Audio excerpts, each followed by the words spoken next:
The Feathered Historical Society have paid a special tribute by tracing the Tipperary connection of one of Australia's legendary outlaws, Ned Kelly. A phrase Australians still love to use is game as Ned Kelly. To this day, Ned Kelly is the national folk hero of this massive country.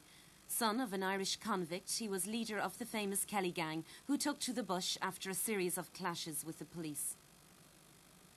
Kelly was a reckless and daring outlaw who saw himself as a victim of injustice and rebelled against oppressive authority. His bold exploits led to his execution in Melbourne jail when he was just 25 years old. Stories of this wild colonial boy lived after him, and he became known as the King of Australia. What isn't so well known is Ned Kelly's Irish background. Now, here in Tipperary, the Feathered Historical Society have paid tribute to Australia's bicentennial by tracing the history of the Kelly family back home.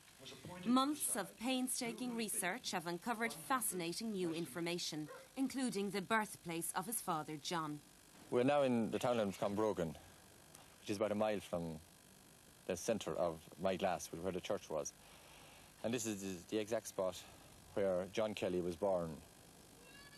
We know that because in the records of 1850, which is a Griffith valuation, there is a record of a Thomas Kelly owning about 3/8 of an acre here in this exact spot. Now, there was only one Thomas Kelly in Clonbrogan, so this was the father of John Kelly. John Kelly was banished to Van Diemen's Land in 1841 for the theft of 2 pigs. He was 21 years old. This was the scene of the crime. Well, now we're in Ballysheehan. We've come from Clonbrogan, which is about 5 or 6 miles to this place. This is the place where John Kelly stole the pigs in December of 1840. So he stole the pigs here, 2 pigs, value £6, from a person called James Cooney, who lived here. And then he drove the pigs, or got them some way, in a cart or somehow to Care Mart, and he sold them there. And he ended up down in Carrick-on-Suir, in fact, the pigs. But they got the pigs back. The pigs were located by the police, and so Cooney got his pigs back. But it didn't seem... So that is the basic story. You have a record of that police report? Oh, we have the exact record of that police report. I mean, the actual report, I saw it, yeah. It's in Dublin, in the State Paper Office in Dublin Castle. Yeah. And we saw also the site of the original police barracks. That's right. That's it was known then as New Park Police Barracks. Now it's a private home near Dualla. The Quinlan family live in it, and it was from there that the police came after him. It was reported there. The crime was reported by a Mary Cooney, and the police followed him, and they arrested him in a lodging house in Cashel while he was spending his money after selling the pigs. And then John Kelly was tried in Cashel Court, in January, the 7th of January in 1841.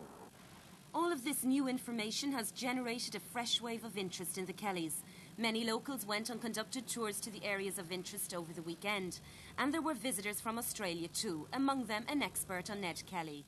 I think that Ned was brought up in a kind of Irish subculture in northeastern Victoria. Most of their neighbours, their selector friends, were Irish. About 85% of the gang, the Greeter mob, which Ned led, were the sons of Irish-born farmers. This Kelly gang, they had a certain Celtic reckless bravery about them, didn't they?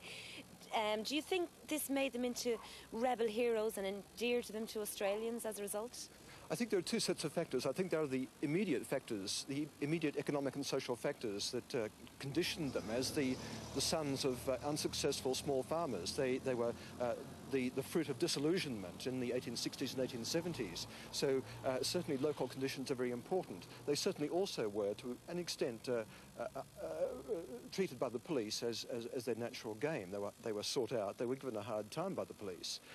On the other hand, they did seek to be lawbreakers. They gloried in being put in jail, being arrested, because they could boast to their friends. The Greeter mob were proud of their antisocial behaviour. There was an antisocial ethos to which they belonged. Now, to some extent, it was the product of local circumstances. To some extent, it was part of the Irish inheritance, if you like, because 85% of the Greeter mob were the sons of Irish-born settlers. So there was a continuity. The 150-year-old Feathered Mill is now home to the newly opened Abbey Mill Theatre. It currently houses an exhibition on the history of the Kelly family. Copies of all the records of events were on display, including a sketch of St Francis Church in Melbourne, where John Kelly married Ellen Quinn from Antrim in 1850. Later, people packed the theatre to hear talks on the Kellys. The Fleming family had a special interest in being there. Related to Dan Kelly, was a brother of Ned Kelly's father. So that's how we found out. Were you surprised when you heard the news? Very surprised. I didn't think anything like that would ever happen. You know what I mean? Did you have any idea that you might have been related? You heard rumours, maybe? Oh, we heard rumours long ago, you know, but I mean, it's only now that it's really coming to light. During the lectures, the audience were treated to a blow-by-blow account of the Kelly saga. The tale of the two pigs is chapter 1 of a great Irish-Australian legend. Early this year, And for a few moments in the Abbey Mill Theatre in Feathered, a delighted audience were able to relive the event vividly. Today, Australians still reenact Ned Kelly's last stand in Glenrowan in 1880. There was a wave of civil unrest there at the time, and Kelly was a wanted man for the killing of 3 policemen at the Battle of Stringyback Creek. All of his gang perished in Glenrowan, and he was captured and later hanged. Rightly or wrongly, his performance at the last stand entered folklore and has made him a national hero. The son of a convict from Moyglass is still very much a wanted man in Australia today.